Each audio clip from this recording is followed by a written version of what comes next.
How to make great photo on Instagram. Hello everyone, welcome to this channel. I'm here to help you out today. So without any delay, let's get started. Now first of all, launch the Play Store application and download the application called Grid Maker.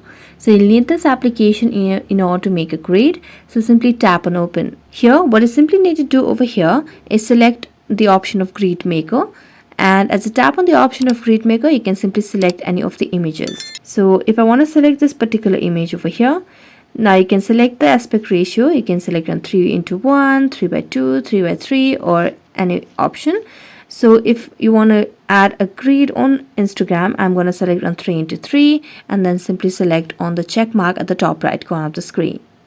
So tap on save grid images and it will be saved. Now just go to your Instagram application and you'll have to upload each of this grid one by one. So tap on the plus icon at the bottom of the screen and simply put on all the grid that you'd want to have and then simply post each of these individually. So let's just do that. So I'm gonna just select on the grid each one by one. So let us just do that first, and as we do that we'll be able to just share it.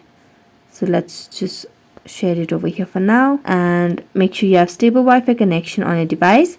Now go to your profile, and as you do that you'll be able to see the full grid over here, and there you go, you have the grid photo on Instagram. So that's it. Thank you so much for watching this video and see you next time.